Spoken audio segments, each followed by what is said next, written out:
Hello friends and welcome back. This week we're going to try something new. I'm going to rank each of the most major Unit C vessels, that's aircraft and vehicles, what have you, from the mainline series of games by exactly how realistic they are if we were to make them today. Now, if you're a fan of the channel, you might recognize that these are vehicles I've talked about before in videos. Not all, but some. And if you're new, well, feel free to check them out. That's kind of my shtick here on the channel, is I like to do in-depth realistic breakdowns of vehicles and concepts from Halo. There might be something there that interests you. But before we dive into it, I'd like to take a moment to highlight a few other YouTube creators. These are smaller channels like myself that focus on Halo, and obviously if you've been around the genre, you know that some of the biggest creators, well, there's just not quite as much interest in the games these days, and so they're starting to pivot away.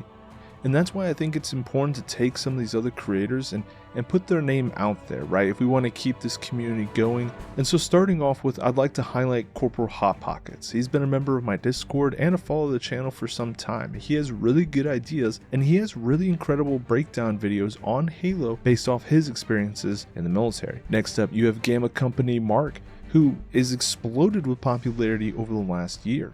You've probably seen some of his videos doing breakdowns on ships and vessels that the Unit C uses. It's really cool stuff. Next up is a small channel called Typical, one that I actually came upon, happenstance, and I am a huge fan. He has a very unique sense of humor and really good editing and presentation skills. I really like the stuff he's put out, some of it's multiplayer, some of it's memes, some of it's lore, pretty good balance. And last but not least, I want to do a shout out for Nikos. He's a pretty good mid-sized channel, but he is the one that is defined, I would say, tier list when it comes to Halo. He has some really cool and popular videos. Not only that, but his iceberg video, top notch. Their channels are linked down below in the description. But without further ado, let's jump into it. We'll start off with the Gatl1 Longsword. This one, well, it's gonna be an S. And you might be wondering, wow, Cabezon, we're starting off really strong. Well, don't get your hopes up. It only gets worse from here. But the reason why I think it's S tier in terms of realism is that low profile design. Now, the Gatl1 family of aircraft or spacecraft, what have you, a little bit of both. The C709, 712, and 718 vary a little bit in size, looks, and, the armament that they carry. But at the end of the day, it is a strike fighter aircraft / spacecraft. You see them from Halo C and onwards. They carry bombs able to cripple, enemy vessels. They can deliver ordnance to the ground. But they also have the ability to use anti-ship and anti-aircraft missiles, as well as an autocannon to get things up close. They can also drop mines or use tactical nuclear weapons. They have a really strong package, so to speak. But that low profile design without a vertical tail, that is exactly the direction we're going with our aircraft today. If you look at the B-21 Raider, that looks a lot like a longsword. Not only that, but when you look at the Air Force's next generation fighter, the NGAD, Next Generation Air Dominance Program, that most of those proposals don't have a tail either. And so that's why I'm like, the longsword, do not be surprised in the next 10 or 20 years if all of our fighters and aircraft look like that. And that's to mask their radar signature. It has a very practical design, not just radar, but infrared as well, that would work well in today's world. The only thing we don't have is the ability to go to space, at least that we publicly acknowledge. Alright, next up is the M808 Scorpion. Yeah, that's going to have to be a B tier. And the reason for that, some hot takes here, it has a very high elevated turret. Now, when I made my Scorpion video way back when, in the happy months of September last year, a lot of people brought up the fact that, hey, a high turret means that it can see over obstacles. Which, yes, that's true, but generally that's how things work. If you can see the enemy can see you. And so a high profile vehicle like this just elevates yourself on the horizon, right? You kind of silhouette yourself everywhere you go.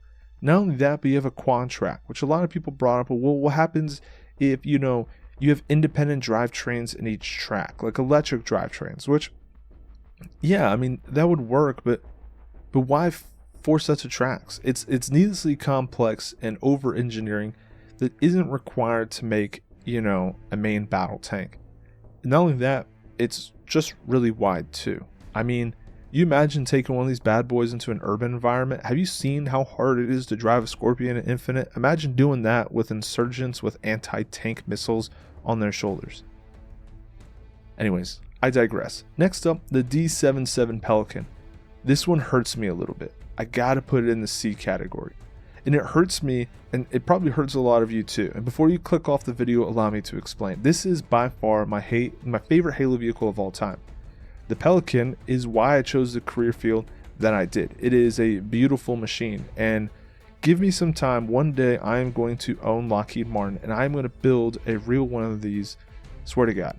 But in the meantime, I've kind of got to bash it a little bit because it has a design that does not lend itself well for use. It's the size of a C-130, I'm not kidding if you look up the dimensions, but it carries like 10 soldiers in the back, right? You have hard points on the wings, which are good because it is, meant to, for some reason, go into hot LZs constantly, hence why it gets shot down so much. They could probably use some escorts, but it doesn't have a vertical tail, which isn't a bad thing, right? I just talked about with the longsword how that's good for radar, reflection, but in some cases you have like 8 different motors. You have vertical and forward thrust, and you have thrust vectoring where the entire flight controls move. Again, over engineering and over complicated.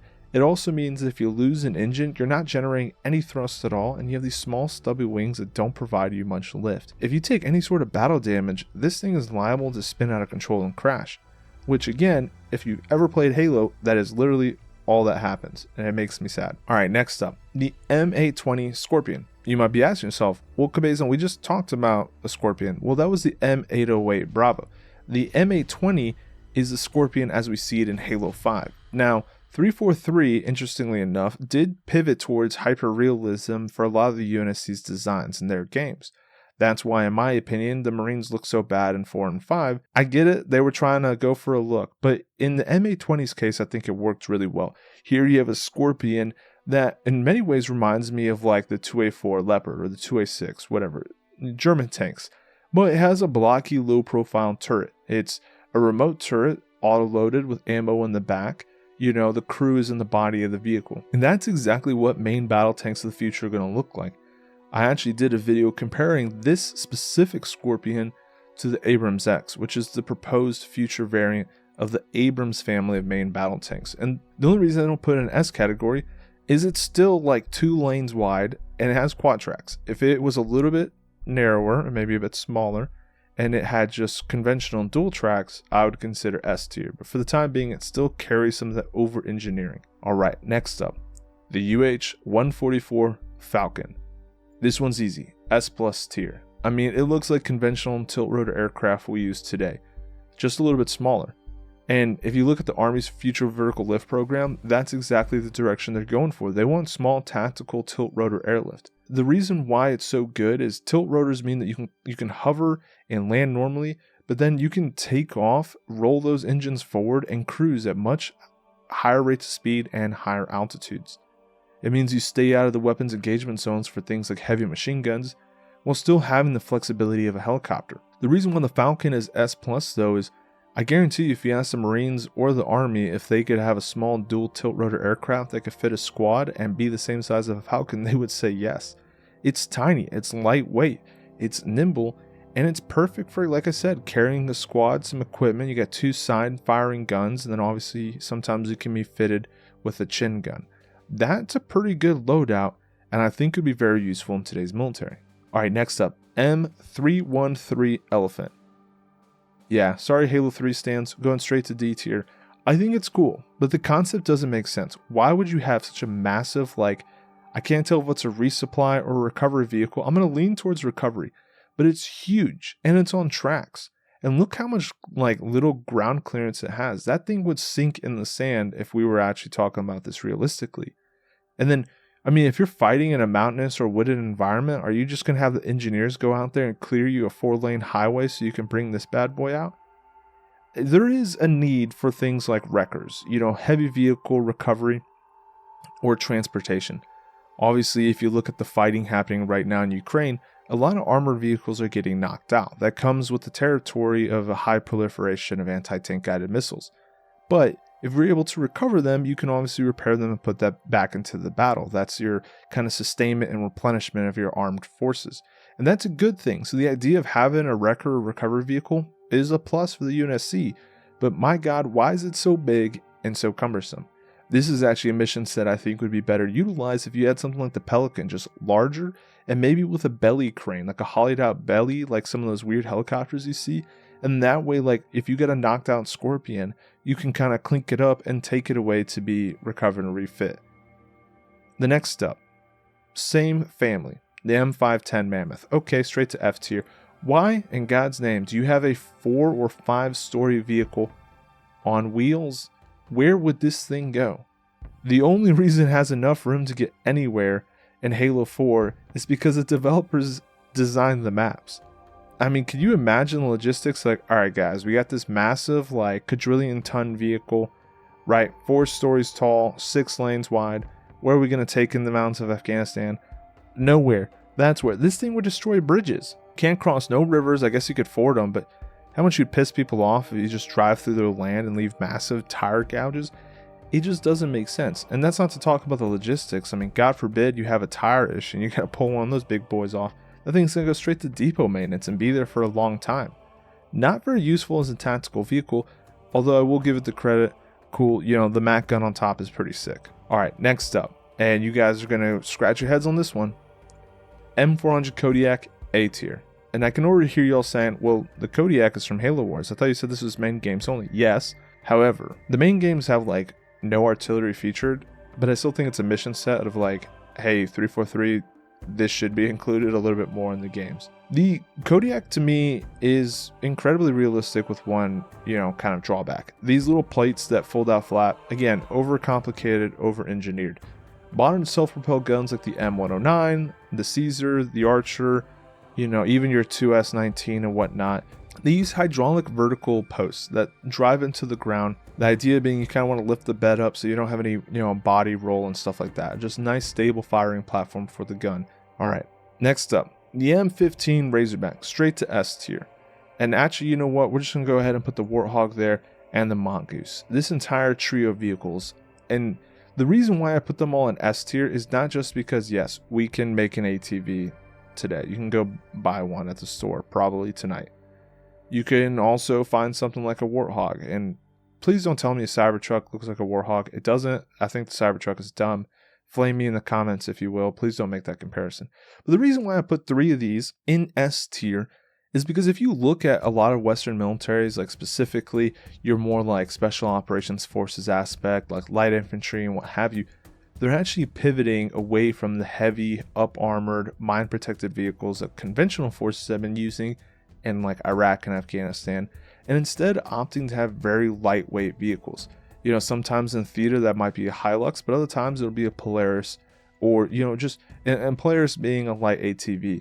And the idea is you want these small vehicles that are low profile, lightweight, easily, you know, movable, not just, you know, physically because you're driving it, but airlift. You know, Pelican can drop off a number of these, and it's helpful. I mean, imagine if you have a team of Spartans, they don't need a huge armored vehicle. They just want a lightweight vehicle to get them into the area of operations. Especially when you consider that you could have like a Spartan driving, you can probably fit like 4 regular Marines in the bed and have one dude on the gun. You're not meant to really, you know, go straight to the fight in one of these bad boys. You're more meant to get to the area of fighting and then dismount. And generally, like, especially highly trained professional infantry forces, especially like special operation forces, do like to duke things out on foot because they're able to be more nimble and quiet and get closer, right? Why would a Spartan telegraph their position by driving up in a big armored, you know, mine protected vehicle when it's like, no, I actually just want to get close in a very lightweight Mongoose or Warthog, dismount, and then move the last like 2 kilometers tactically. All right, what do we got next? We got the AV-14 Hornet. This one actually also A tier. The reason why I like the Hornet is it's a really good just attack role. It's not a helicopter, it's a vertical lift platform, but in many ways it reminds me of the AH-64, the Apache. You have rockets and you have guns, and presumably, you know, you imagine it also has like laser guided rockets or laser guided or TV guided anti-tank guided missiles.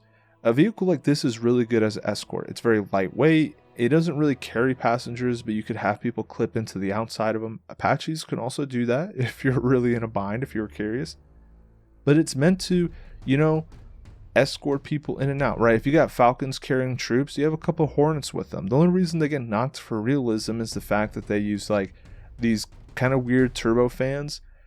Presumably the engines are actually mounted on the fuselage and they're connected by a gearbox, but I still wouldn't necessarily use a turbofan in place of a turbo prop or a tilt rotor prop. And the reason being is props are a little bit more forgiving when we talk about things like foreign object damage, like dirt, rocks, debris, what have you. But overall, still a really competent, platform. I also appreciate the fact that it has like an electro-optical infrared sensor on the nose as well as a gun. Most vehicles, it's like, cool, it has a gun. Well, how are they going to aim the gun? What's their sensor? How are they cueing it? It's cool to see a UNSC vehicle that takes the time to include those small details. Alright, next up is the Mark 9 Mantis, straight to F category. I thought mechs were cool once, and I made a video about mechs. I was told loudly by everybody in the comments about how wrong I was. So yeah, they're F tier. I thought the concept was cool. I could see a need for having something that's able to quickly kind of duck down or get up. Peeking over fences in an urban environment, being able to step through debris easy, or something that you can't do with a tracked vehicle. But people brought up that also means it has a very high center of gravity. It could be very unstable, easily knocked over, or, incapacitated. Not necessarily the operator, but just knocking the vehicle out of the fight itself. And so I hear where they're coming from. I don't think it fits in with Halo, at least that's what I've been told loudly. But also, I just don't think it fits in with the military of today here on Earth. Nor do I see a real need for this mission set. I mean, in 10 years, maybe I'm wrong. Feel free to come back and tell that to me. But hey, we'll just have to see. Alright, next up, the AV-49 Wasp. This one I kind of went back and forth on, but I decided to put it in the C tier. And the reason is, the Wasp is supposed to be like an attack aircraft, right? That hence the A in the naming scheme. But it's a very lightweight, pretty much completely unarmored airlift vehicle that is maybe best suited for something like reconnaissance. I just don't see this being an attack platform. Not only that, but it also has this kind of like black magic free gimbal turbofans in both wings, which probably not the best place to put those. I could see some other way to generate thrust that'd be a little bit better. But it's not necessarily full dumpster tier in terms of 343 design. I think the idea of a lightweight kind of scout reconnaissance platform would be very helpful. The synergy between the Falcon, Hornet, and the Wasp I think works really well, and I actually did a video talking about exactly just that. The reason being is, imagine the Wasp, but it has like a little like ball on top. If you ever seen an Apache, like the longbow version, you'll see what I'm talking about. Have things like electro-optical, infrared, radar, just like a sensor package, and that way you have this very lightweight, quiet vehicle, single driver, and you get near the fight and you have these long range kind of like data collection, reconnaissance like sensors on board, and you can pass targeting data to a heavier armored, Hornet. And then that way, and then imagine how good that would be to have an idea of the battlefield like before your Falcons, flow in to drop off troops, right? It has a role. I just think the way it's presented by a 343 just misses the mark a good bit with how it's designed. Alright, next up we got the F41 Broadsword. I decided to put this one in the B category, and I kind of went back and forth on it, but the reason why I went with B is it has a relatively conventional design. Like I said, 343 really started to pivot towards realism with some of their games, especially Halo 4 and later in Halo 5. So what you have here is a forward swept wing, which is weird but doable. There's definitely planes out there. They have really weird hailing characteristics that I'll spare you the details on. It doesn't have a vertical tail, which, like I said, that actually helps with its radar returns, but it does make controllability a little bit more difficult. And it has a regular horizontal stabilizer. Now, the reason why I put it in B tier instead of higher is, alright, you got rid of the vertical tail, but you still have all these like surfaces and stuff like that that's just going to trap and reflect radar signals, right? The whole idea of going into a flat profile is to be hard to detect, like the Longsword. Longsword good, this, it's a B, right? This is like lightly above average. Compare that though with the FSS 1000 Saber. This one I had to put in the C tier. And the reason being on this one, and this might hurt some people, because I also think, the Saber mission and Reach is by far my favorite. I've replayed it a lot. But what is happening with these engines? Centerline thrust, that's good. I like that. Why, in God's name, would you put engines at the wingtips? What happens if you lose this engine? What are you going to do? You're going to spin like a top. You're producing thrust on one side with no way to counteract it. You don't have vertical tail. And you tell me you got, thrust vectoring. That's what people said with the Pelican. Brother and sisters in Christ, there is not enough thrust vectoring to offset the fact that you got a wingtip motor that is out. Not to mention, it has these weird kind of like biplane wings where you have one lower and one upper. Just do a single airfoil. It'll be more efficient, less induced drag, less, over-engineering. I think the Saber's cool, but you can definitely see where, Bungie was just trying to spice it up. Alright, last but not least, one of the items not included on the list, but I wanted to rate it, and that is going to be Bungie and 343's naming scheme. It is F tier. Why, oh why, is there an FSS 1000 Saber? What does that stand for? Force Support Squadron? What's going on there? The GLTL1, I could guess what some of those letters mean. I appreciate all the ground vehicles do follow a coherent naming scheme of M and a number. That's exactly how it works in Western militaries, which I appreciate. Some of the aircraft, like in 343 was one that pivoted towards this, do have realistic names. The AV-14, okay, attack A, vertical lift, V. Why is the Falcon a UH? It's not a helicopter. I mean, I guess it's utility. I would say maybe a CV-144 Falcon, right? Cargo, vertical lift. Same with the Pelican, D77, it should probably just be a C77. And then like your attack variants of the Pelican, your up armored ones that have a bigger loadout, we'll just make that an AC77. Again, attack is like a prefix for the naming of aircraft. Your longsword should probably just be an FA1 longsword, right? Instead of this whole GATL1, just make an FA1. And the same thing, the broadsword, again, 343, going with the realism, F41, I like it. And then the Saber, FSS 1000, why? Why do you need 4 digits? Just make it like F69 or FA69 or SF, space fighter. It's the one thing that like has always kind of made me scratch my head. And I poke fun at it. I actually don't care that much, but I always thought it was interesting that like sometimes they have a really coherent common sense naming structure, and then other times they're like, yeah, we're just going to throw a bunch of letters and numbers together and we're going to run wild with it. Well, I hope everyone enjoyed this video. It was actually a lot of fun to make. Some of it was going through, previous work I had done and exploring stuff, and then some of it was new vehicles. And like I said at the beginning, if you like content like this, feel free to subscribe to the channel. And if this isn't for you, I would still ask that you check out some of the other Halo content creators. A lot of the smaller channels, being able to come together and elevate each other is exactly how we can keep Halo alive, both on YouTube as well as like on Steam and on Xbox, right? Just trying to keep people involved in the community so we can have some fun with it. But in the meantime, I hope everyone has a fantastic weekend. Be safe. Take care. I'll catch y'all later.